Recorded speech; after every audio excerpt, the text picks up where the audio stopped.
Muy buenos días a todas, buenos días a todos. Espero que se encuentren muy bien, que hayan pasado un excelente fin de semana. Aquellos que les tocó vacunarse el día viernes, pues espero que no les haya generado alguna molestia o alguna reacción. Entonces vamos a continuar, vamos a reiniciar o a retomar el tema en el que nos quedamos. Estamos en la unidad número 5. Estamos hablando de las vías de regeneración in vitro. Antes de eso, nada más recordar por si hubiera alguna duda, tenemos ya la evaluación del primer periodo, del primer examen parcial. El examen originalmente lo teníamos programado para este viernes que pasó, pero por la cuestión de que les tocó vacunarse algunos de ustedes, pues lo movimos para este viernes de esta semana. Si no me equivoco, es día 8. Entonces, igual en el aula virtual tendremos a la hora de clase el examen el viernes 8. Si recuerdan ustedes, ese examen solamente es el 50% de la evaluación del periodo. El otro 50% es un trabajo de investigación que también está en el aula virtual. Incluso ya lo han estado entregando algunos de ustedes. Y ese trabajo de investigación pues tiene como fecha límite el próximo miércoles. Entonces el miércoles de esta semana es la fecha límite para ese trabajo y el viernes de esta semana también, a la hora que nos corresponde la clase, tendríamos en aula virtual la parte correspondiente al examen. No sé si hubiera sobre ese tema alguna duda, alguna pregunta. ¿No? Muy bien, entonces si no hay preguntas, como siempre me voy a permitir compartir la presentación en el tema donde nos quedamos y cuando ustedes la tengan ya en sus pantallas, la puedan ver, les pido por favor que me lo hagan saber.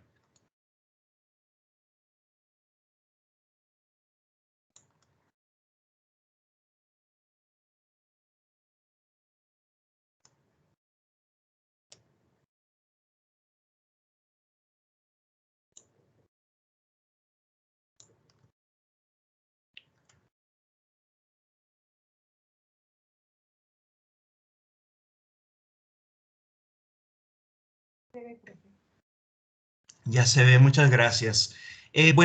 Para ubicarnos un poquito, estamos en la unidad número 5. El tema es la regeneración in vitro. Acuérdense que a partir de la unidad anterior, pues lo que estamos viendo son las diferentes aplicaciones del cultivo in vitro. En este caso, ya he mencionado, quizá la más importante, pues es la posibilidad de regenerar, es decir, de volver a producir plantas completas a partir de los tejidos que ya tenemos establecidos y cultivándose in vitro. Lo primero que comentamos, bueno, además de definir qué era este tema, es que la regeneración in vitro de plantas se puede hacer por tres caminos o tres vías diferentes. La primera de ellas es lo que se llama cultivo de meristemos, yemas y ápices, es decir, es una sola vía. Los tres términos, ¿se acuerdan? Se dan con respecto a exactamente qué parte estamos cultivando. Esta es la primera vía de regeneración. ¿Se acuerdan? Decíamos es la más sencilla, no requiere de tantos experimentos ni tantos ingredientes en el medio de cultivo y es la que nos garantiza, al menos la que más nos garantiza el que no vaya a haber variaciones o alteraciones genéticas en las plantas que vamos a estar generando. Y el hecho de que le llamemos por tres nombres o que le digamos de tres maneras diferentes, si es una sola vía de regeneración, se debe a exactamente qué parte es lo que cultivamos. El nombre de cultivo de meristemos lo vamos a aplicar cuando nosotros hacemos un trabajo que es un poquito complicado, eso sí, que es aislar físicamente el meristemo. Si se acuerdan ustedes, cuando hablamos de meristemo, hablamos de una estructura casi microscópica, 1 o 2 milímetros de diámetro, que se encuentra dentro de las yemas. Entonces, si hablamos de cultivo de meristemos, quiere decir que tomamos yemas de una planta, las desinfectamos, las llevamos a la campana de flujo laminar, en donde pusimos también un microscopio debidamente desinfectado y con ayuda del microscopio, pinzas muy finas, un bisturí muy fino, abrimos esa yema para sacar lo que es el puro meristemo, que repito, es un pequeñísimo segmento o porción de tejido, al menos o más o menos 1 milímetro tiene, es decir, es una estructura muy pequeñita. Entonces, nosotros con cierta experiencia podemos ubicarla, la podemos sacar como si estuviéramos haciendo una operación con bisturí, la podemos sacar y colocar en un medio de cultivo, y eso es lo que se denomina cultivo de meristemos. Ese meristemo va a estar constituido por un conjunto de células que va a ser capaz de regenerar una planta completa.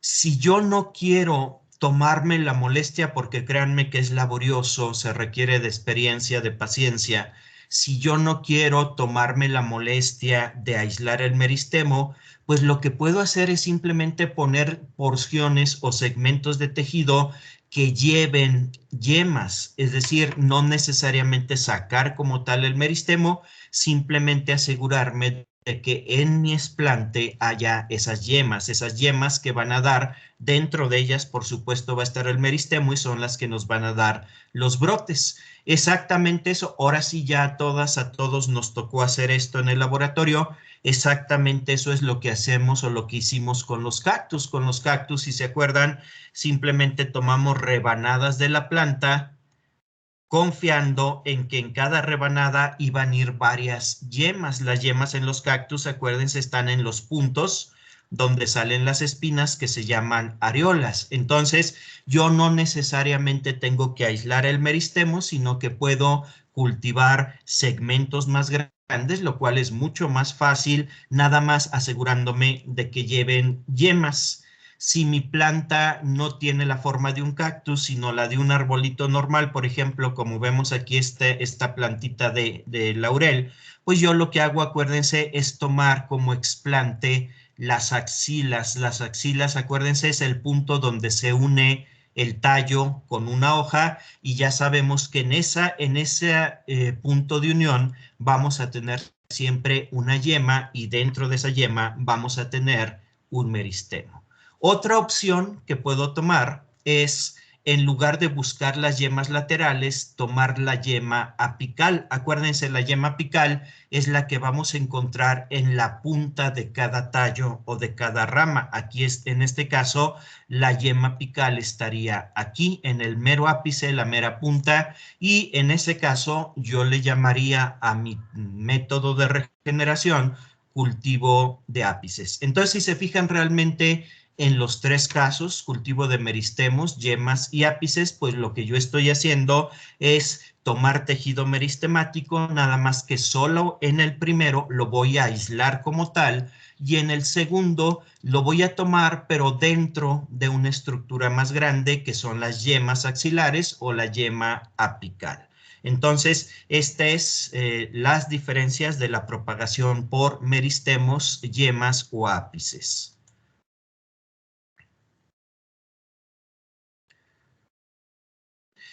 Para hacer esto, acuérdense, habíamos mencionado que lo único que necesitamos es un medio de cultivo rico, que tenga muchos nutrientes, y a ese medio de cultivo rico le vamos a añadir citocininas. Acuérdense, las citocininas lo que van a hacer es reactivar esos meristemos para que esas células comiencen a dividirse rápidamente, y cada meristemo me va a generar o me empiece a generar una nueva planta, una nueva plantulita. Y también habíamos comentado que un derivado de esta técnica, que es un poquito más complejo, pero también es una aplicación biotecnológica muy interesante, es cuando yo esos meristemos o esas yemas no los coloco directamente sobre el medio de cultivo, que quizás sería lo normal, sino que lo que yo hago es injertarlos, es decir, fusionarlos con una planta que yo ya tenía establecida in vitro. En este caso, esta es una planta de vid que ya estaba establecida in vitro, se decapitó, eso quiere decir que se le cortó toda la parte de arriba, solamente se dejó un pedacito de tallo, el cual está unido al sistema radical, y en ese punto se hizo, aquí vemos un corte en forma de V, es decir, se hizo un cortecito así, y en ese corte en forma de V se insertó, se colocó una yema, la cual, si todo sale bien, se va a fusionar, va a brotar y lo que me va a generar es una planta generada in vitro,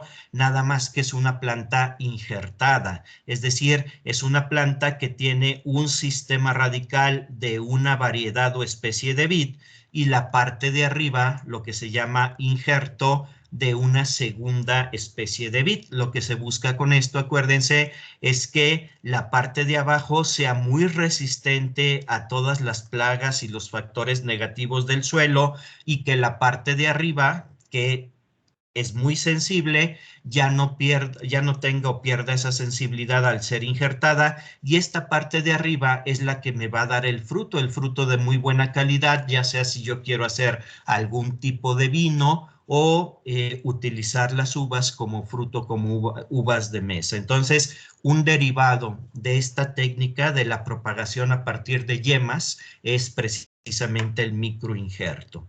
No sé si hasta aquí hubiera alguna pregunta, alguna duda sobre estos temas.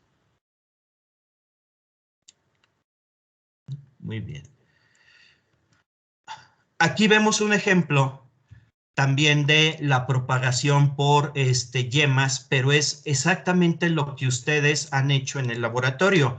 Es unos estudios que se hicieron de los cuales se derivó precisamente esa metodología para multiplicar los cactus. Y aquí, si se fijan ustedes, lo que se está viendo es la cantidad en esta columna de nuevas plantas que se obtiene en cada rebanadita de cactus. Aquí vienen las especies arriba que se trabajaron en respuesta a diferentes concentraciones de tres citosininas, benciladenina, 2-IP, que es 2-isopentiladenina, y tidiazurón. Y aquí vemos cómo cada tratamiento con citosininas nos va generando diferentes cantidades de brotes. Y aquí vemos claramente, si se fijan, se alcanza a ver en medio, en esta parte, en las fotografías del lado derecho, se alcanza a ver el disquito de tejido original, que es como el que ustedes cortaron en el laboratorio, y cómo se llena todo su alrededor de los nuevos cactus, de los nuevos brotes, los cuales luego se cortan. Hay que cortarlos, como lo vamos a hacer a partir de mañana en el laboratorio, no con cactus, sino con agaves. Se van a cortar y se van a colocar en un medio para que formen una raíz, y una vez que forman una raíz, pues ya se pueden sembrar, se pueden colocar en suelo, en su ambiente natural. Entonces, este es un ejemplo de un trabajo en el que se desarrolló precisamente la propagación a partir de yemas para estas especies de cactáceas que están en peligro de extinción. Y este es un trabajo también orientado a eso, precisamente a la generación de un método de propagación a partir de yemas, pero en este caso con plantas que tienen una morfología diferente a los cactus, una morfología quizá más normal. Son arbolitos, son precisamente árboles del género Quercus.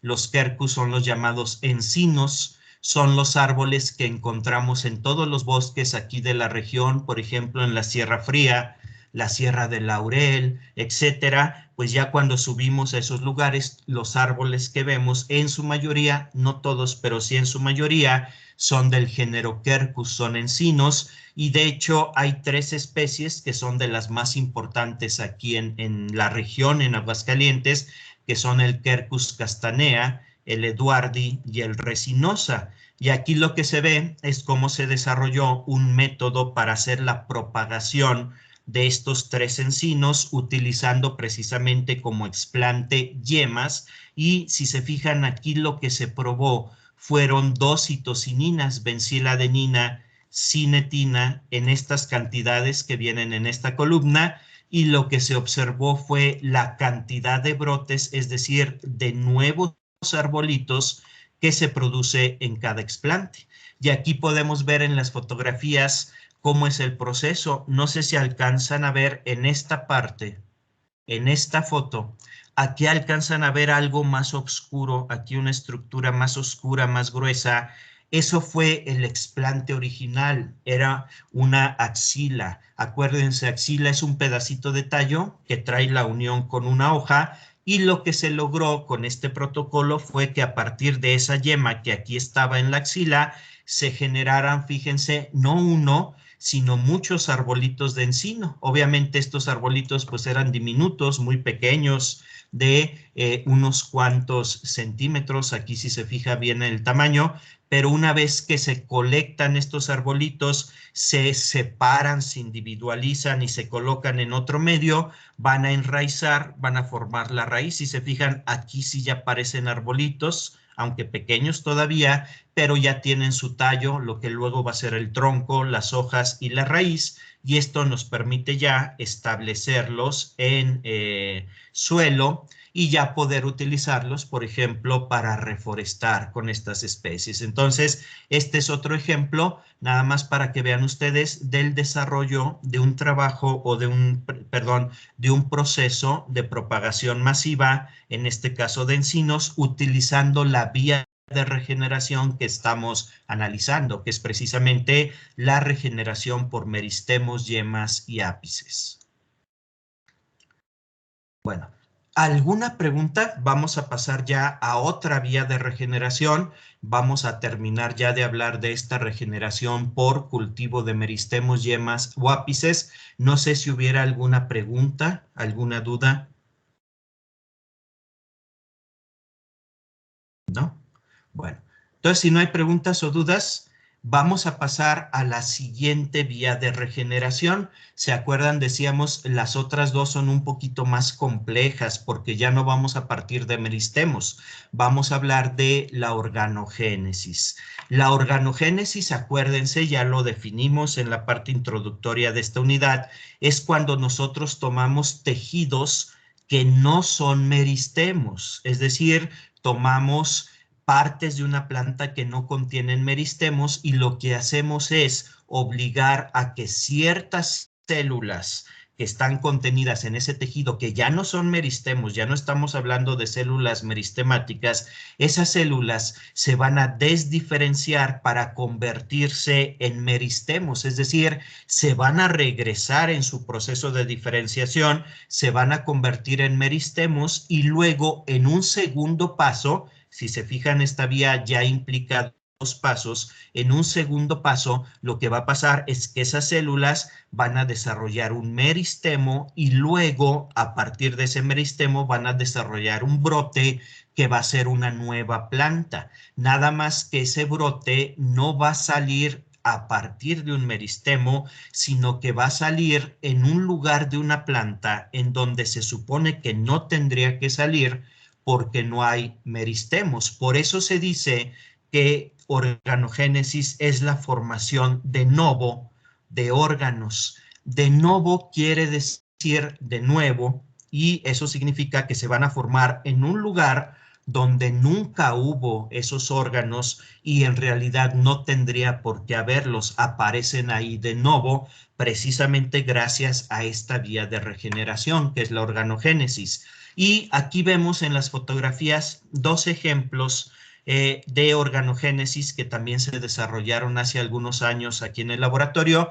En este caso es una planta de limón, limón mexicano, limón agrio, y aquí lo que podemos ver es un tallo, esto de abajo es un tallo de limón, no tiene meristemos, es decir, se utilizó la parte del tallo que no tiene yemas, y lo que se hizo por organogénesis fue inducir la aparición sobre ese tallo de brotes. Aquí los vemos todavía muy pequeñitos, es decir, todavía no se ve la forma que van a tener de un arbolito de limón, apenas tienen la forma de un meristemo.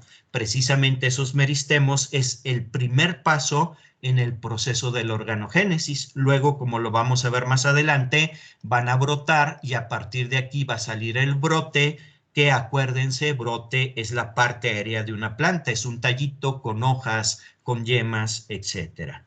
Y de este lado, del otro lado, vemos algo muy similar, pero con un pino, que también es un pino nativo, aunque es mucho menos abundante que los encinos, pero también es una especie de pino que encontramos aquí en la Sierra Fría. Es el pino piñonero, el que produce estas semillas que son comestibles, los piñones, y aquí lo que se inoculó fue un pedacito de tallo también, que es esto que vemos abajo, y se logró inducir la organogénesis, es decir, la aparición de estos meristemos en la superficie de ese tallo gracias a las manipulaciones que se hicieron, ahorita vamos a ver cuáles son, en los medios de cultivo. Si se fijan ustedes, a esto todavía no se le ve la forma de un arbolito, pero aquí si se fijan sí se alcanzan a ver estas protuberancias que son las primeras hojitas que va a tener ese pino. Acuérdense, las hojitas de los pinos no son planas, son en forma de agujas, son delgaditas, largas,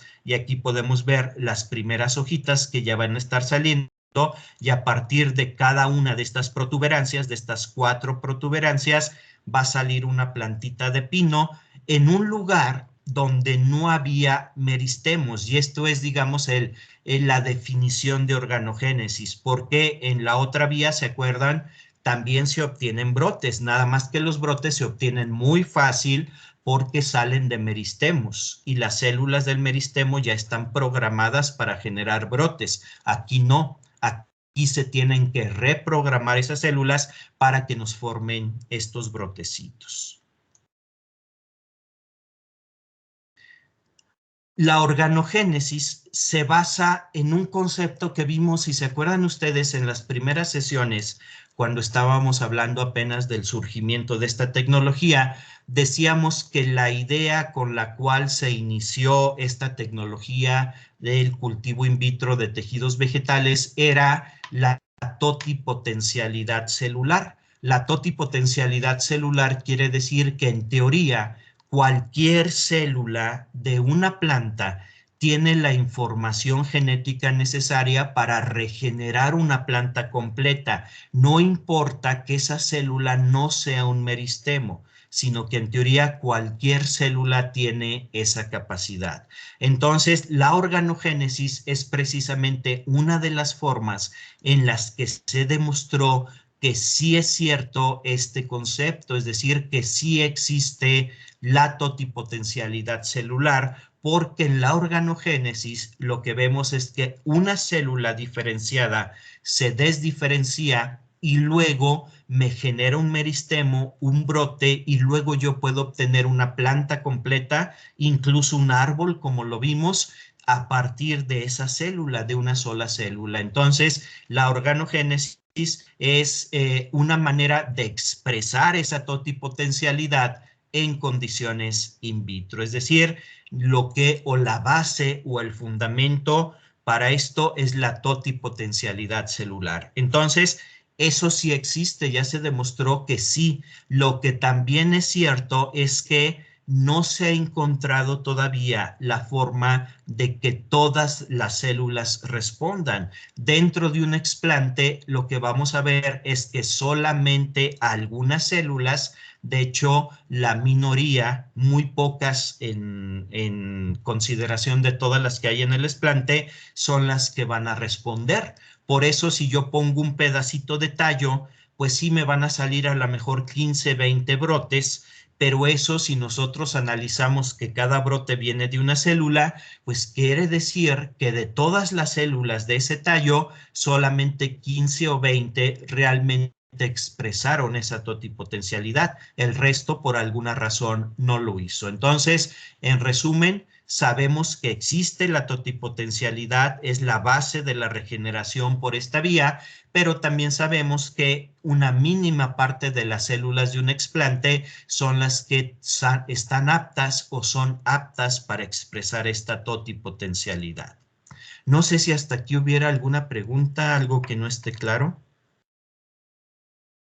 Profe, yo tengo una duda. Claro, dime.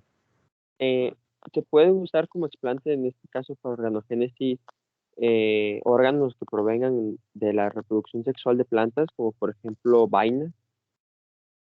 Un pedacito de una vaina, sí. O sea, cualquier tejido que tenga células vivas y sobre todo células jóvenes. Entonces tú podrías usar un pedacito de vaina nada más que sea inmadura, que todavía esté, no sé, porque en tarde o temprano la vaina madura y se seca, pero podrías utilizar un pedacito inmaduro, podrías utilizar incluso sépalos. Acuérdense, los sépalos son estas hojitas verdes que envuelven a las flores. Podrías incluso utilizar pétalos, es decir, aquí la gran ventaja de la organogénesis es que no necesitamos meristemos. Lo único que necesitamos son células vivas, células jóvenes.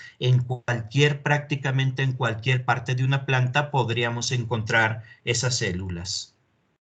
No sé si te queda claro. Sí, profesor, muchas gracias. ¿Sí? ¿Alguna otra pregunta?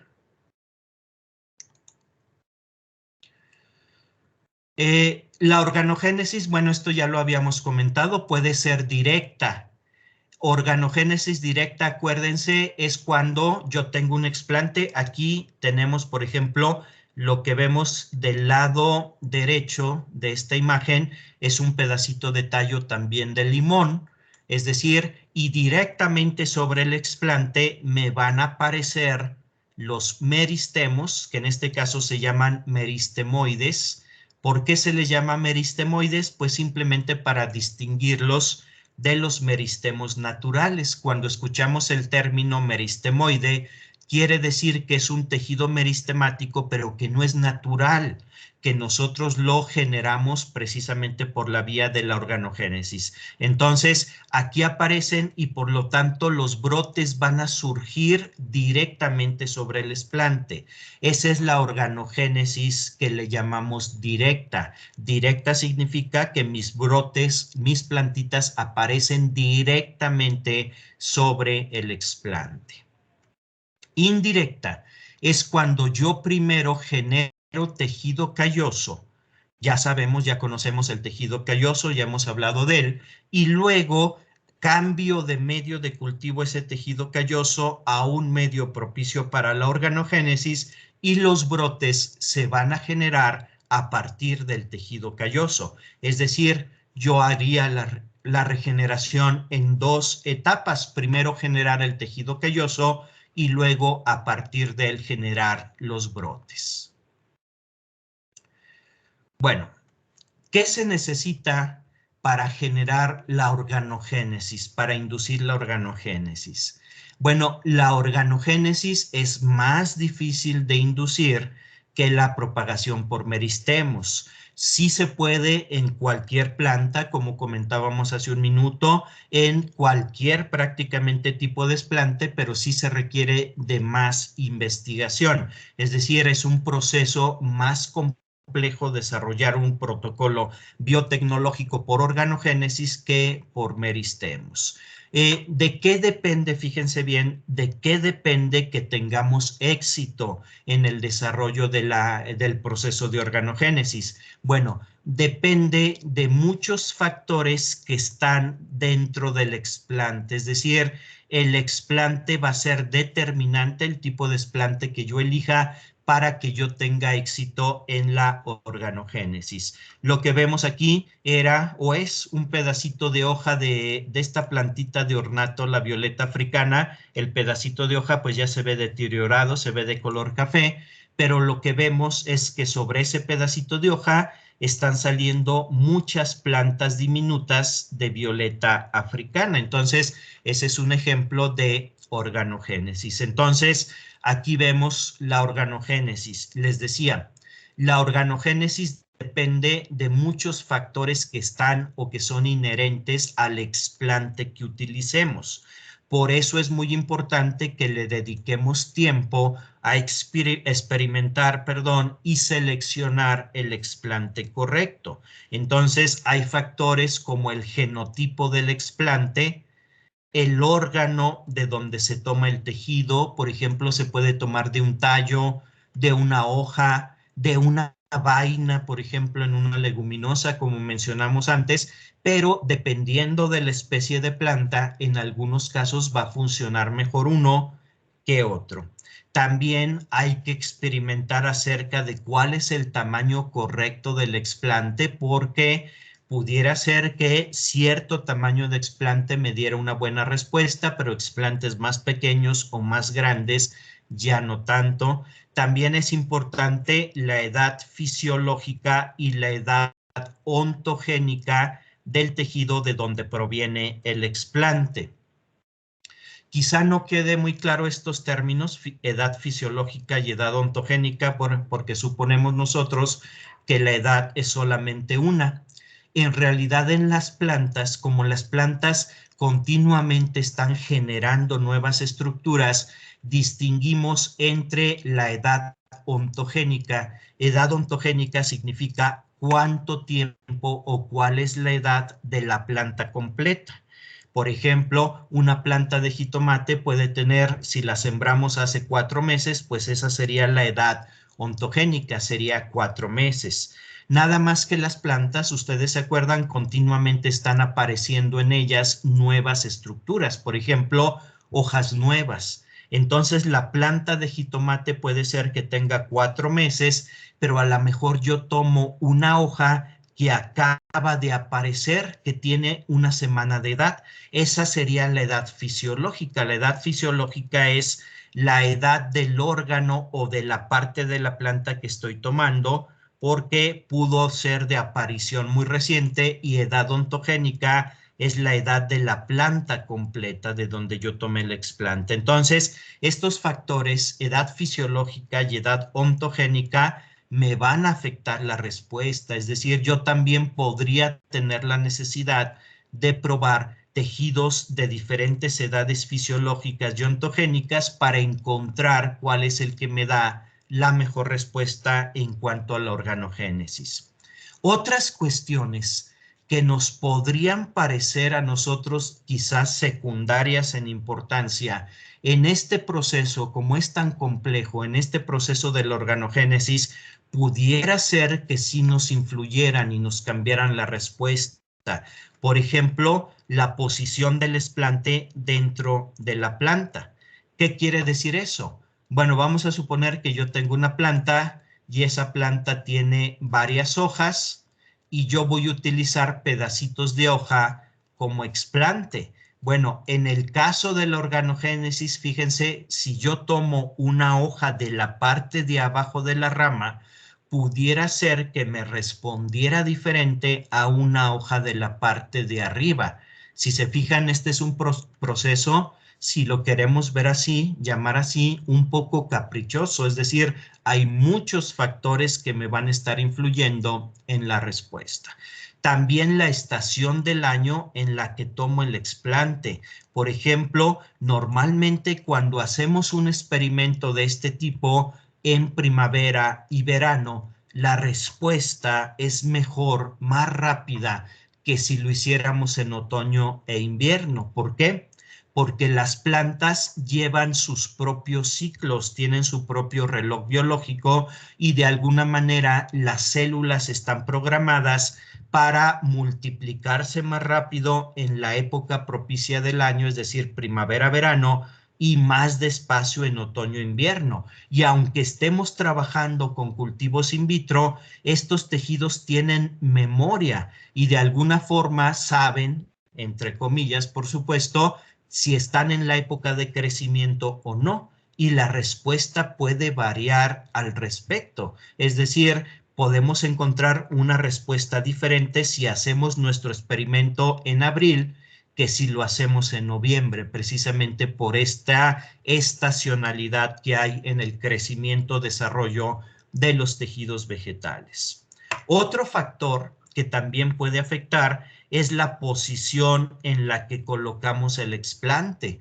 Por ejemplo, nuestro explante puede ser un pedacito de hoja, pero ese pedacito de hoja puede darnos una respuesta diferente si lo ponemos en una orientación y si lo volteamos, si lo ponemos en la orientación opuesta. Entonces, son todos estos factores los que me van a influir. Si se fijan, son muchas cosas que yo tendría que considerar, con las cuales quizá yo tendría que experimentar para poder tener un buen sistema de regeneración por organogénesis. ¿Se acuerdan ustedes que les decía que la regeneración por yemas, por meristemos, pues lo único que tengo que hacer básicamente es poner yemas y meristemos en un medio rico con citocinas? Aquí no. Aquí, si se fijan ustedes, ya son cuestiones más complejas que hay que estar probando y analizando. Aquí ¿Se acuerdan? En la anterior hablamos de factores que dependen del explante, es decir, del origen, el tamaño y la posición en la que yo ponga el explante, es decir, el pedazo de tejido. Hay otro conjunto de factores que van a depender del medio de cultivo, es decir, ya son factores que yo voy a manejar cuando prepare el medio de cultivo. Y sin duda, lo más importante es los reguladores de crecimiento, es decir, qué tipo de reguladores de crecimiento voy a utilizar. Normalmente para la organogénesis voy a tener que combinar una citocinina con una auxina. Es decir, mis medios no van a llevar solo un tipo de regulador de crecimiento, sino que yo voy a tener que combinar en el mismo medio una citocinina con una auxina. ¿Qué citocinina? ¿Qué auxina? ¿En qué cantidad y en qué proporción? Es decir, de cuál voy a poner más y de cuál voy a poner menos, pues todo eso es lo que yo tendría que experimentar para desarrollar un proceso de regeneración por organogénesis. Entonces, dentro de los factores del medio de cultivo, el más importante es utilizar una combinación de citocinina con auxina, pero dependiendo de la especie del explante, yo tengo que determinar con experimentos o recurriendo a la literatura, es decir, a trabajos ya publicados, cuál va a ser la citocinina y la auxina que voy a utilizar. Y además podría considerar otros factores, aunque estos son menos importantes. Normalmente el único que voy a experimentar es la citocinina y la auxina, pero también otras propiedades del medio de cultivo me podrían estar afectando, como macro, micronutrientes, vitaminas, fuentes de nitrógeno, de carbono, etcétera. Entonces, fíjense, es más difícil en el caso de la propagación por meristemos. Yo ya sé que solamente necesito una citocinina, no es muy complicado, y aquí si es complicado, tengo que probar una combinación de citocinina con auxina para que se dé la respuesta.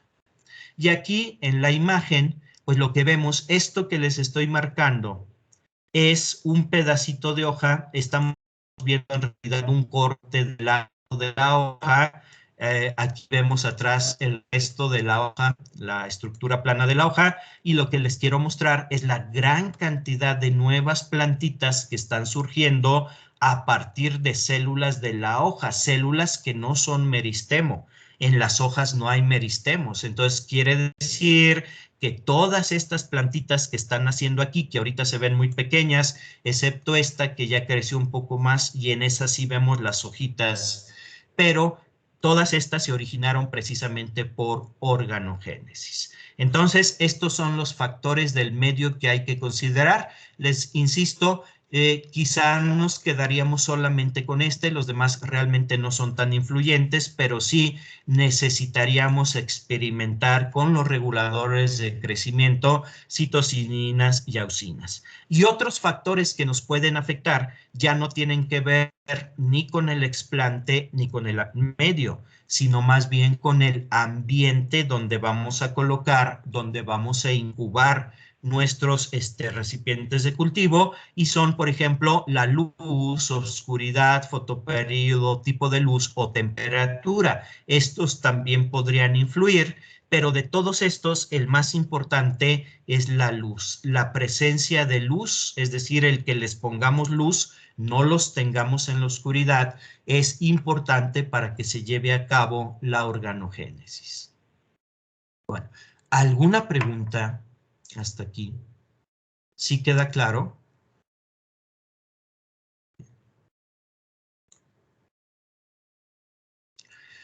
Aquí vemos algunos ejemplos. También vamos a ver ejemplos para que quede claro un poquito cómo se trabaja con esto, con esta organogénesis que parece compleja, y sí es un proceso complejo, no es tan sencillo, pero se puede hacer. Aquí vemos un ejemplo de investigadores que lo que hacen es desarrollar precisamente un protocolo para la multiplicación masiva de una plantita.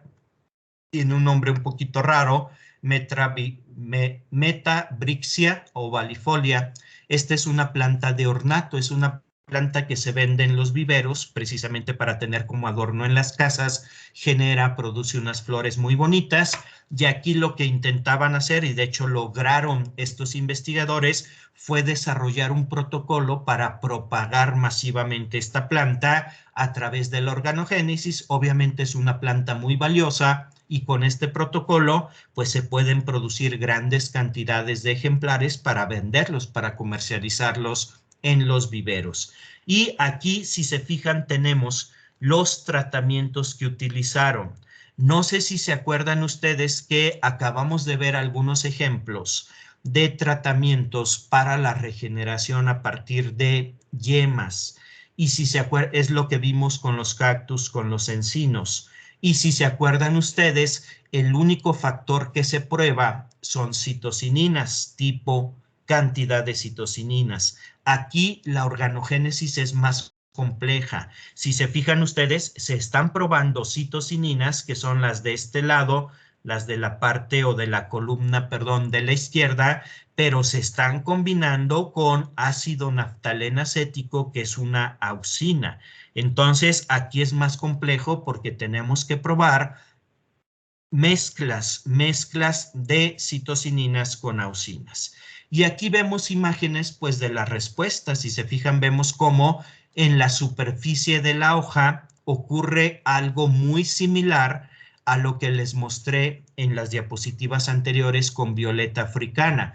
Esas fotografías de violeta africana pues son de trabajos de aquí del laboratorio, y estas, si se fijan, se parecen mucho, pero son precisamente de este artículo con esta especie, y podemos ver cómo sobre la hojita aparecen las nuevas plantas. Aquí vemos las etapas iniciales en donde estas bolitas son los llamados meristemoides, que es lo primero que se forma, y luego a partir de ellos empiezan a generarse las plantitas. Aquí vemos, visto desde arriba, se ve claramente ya la formación de esas plantitas. Entonces, este es un ejemplo de regeneración o de un sistema de regeneración por organogénesis. Y aquí podemos ver el tipo de experimentos que se deben de hacer, de llevar a cabo para regenerar una planta por organogénesis.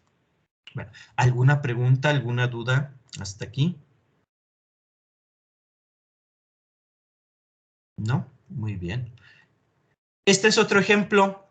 Aquí vemos, es también de un artículo tomado de la literatura, en donde lo que los autores reportan es el desarrollo de un sistema de regeneración de una planta también de ornato, de una planta que se vende mucho, pero esta no por sus flores, sino porque tiene un follaje muy bonito, es la Dieffenbachia. Esta planta, que es una planta que encontramos, por ejemplo, en los viveros, es una planta que se comercializa mucho, pues es muy valiosa. Y precisamente la idea de estos autores, pues fue desarrollar un sistema de regeneración por organogénesis para, en un futuro, pues obviamente poder producir masivamente y comercializar de esa forma esta planta. Nada más que aquí lo que me gustaría que vieran, que quedara claro, es que aquí estamos hablando de una organogénesis indirecta, porque ellos lo primero que producen, si se fijan, es tejido calloso. Aquí lo que vemos es tejido calloso y todavía no vemos la producción de brotes. De hecho, los autores nos están diciendo en esta primera tablita de resultados, lo que nos están diciendo es qué tratamientos utilizaron, pero no para regenerar, sino para producir tejido calloso. Si se fijan, lo que hicieron fue probar combinaciones de una citocinina sintética, que es el tidiazurón, con una auxina sintética, que es el 2,4-D. Y gracias a estos tratamientos, si se fijan, por ejemplo, en este tratamiento, 5 de tidiazurón más 1 de 2,4-D, obtienen la mayor cantidad de tejido calloso. Entonces, Estos tratamientos sirven para generar tejido calloso. Y una vez que se tiene ese tejido calloso, se tiene que hacer una segunda serie de experimentos para ver en qué medio de cultivo podemos colocar ese tejido calloso para que nos genere los brotes. Si se fijan, lo que vemos aquí ya es que a partir del tejido calloso van a aparecer los brotes, las nuevas plantas, pero por supuesto que esto no va a ocurrir en el medio de cultivo donde se generó el tejido calloso. Se tiene que buscar, se tiene que encontrar un segundo medio de cultivo que obligue a ese tejido calloso a diferenciar estructuras y producir los brotes. Y precisamente esto que vemos en el segundo cuadro de resultados es la búsqueda de ese segundo tratamiento, del que nos obligue al tejido calloso a producir los brotes. Si se fijan, aquí también probaron una citocinina con una auxina. Nada más que si se acuerdan de lo que hemos visto en temas anteriores, aquí escogieron una citocinina natural y una auxina natural.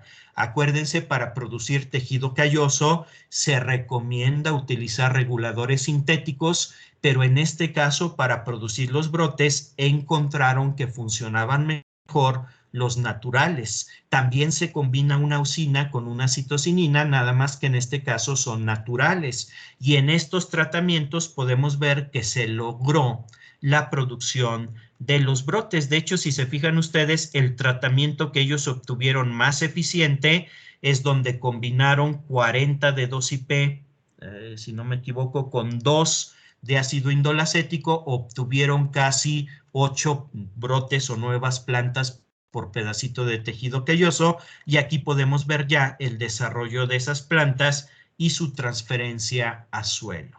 En este caso es un ejemplo de organogénesis indirecta. Indirecta, acuérdense, porque primero se obtiene callo y luego a partir del callo se obtienen los brotes. Bueno, ¿alguna pregunta? ¿Sí queda clara la diferencia entre organogénesis directa e indirecta? Miren, me regreso al anterior para que vean aquí. Aquí vemos claramente la diferencia. Si se fijan, aquí tenemos, esta es la hojita. Todo esto es el pedacito de hoja, y si se fijan ustedes, directamente sobre la hoja, sin necesidad de haber generado callo, observamos los brotecitos. En el otro caso, en el que acabamos de ver, si se fijan ustedes, los brotes salen de tejido calloso. Ya ni siquiera vemos el explante original, sino lo que vemos es tejido calloso obtenido en una primera etapa. ¿Alguna pregunta sobre la organogénesis? A ver si queda clara esta vía de regeneración, si queda claro el tipo de tratamientos que vamos a probar si queremos hacer organogénesis. La tercera y última vía de regeneración in vitro, pues es la embriogénesis somática, que si la organogénesis veíamos era compleja en relación a la primera, que era la regeneración por meristemos, pues vamos a ver que la embriogénesis somática es todavía más compleja.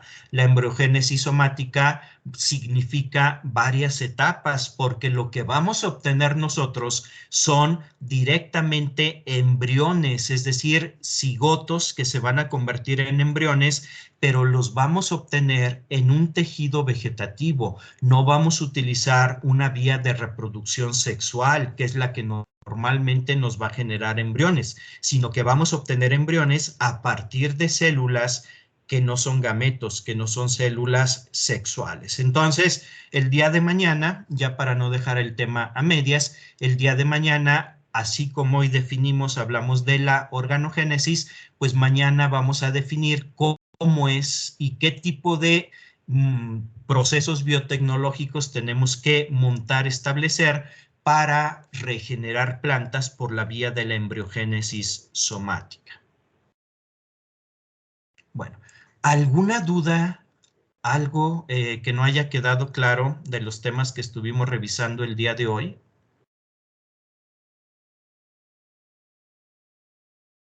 ¿No hay preguntas? ¿Todo claro?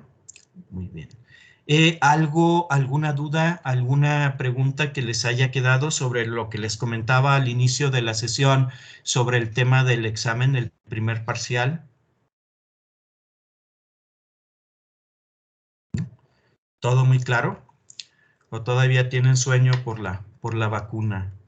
Bueno, entonces, si no hay preguntas, si no hay dudas, pues con esto hasta aquí terminamos.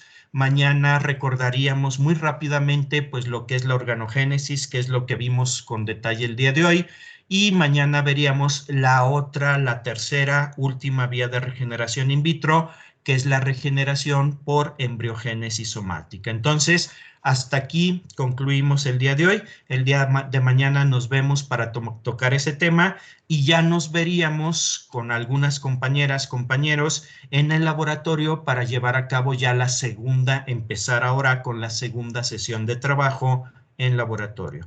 Entonces, pues muchas gracias por su atención, por su presencia, que tengan un excelente día, cuídense y nos vemos aquí mismo el día de mañana temprano para continuar con este tema.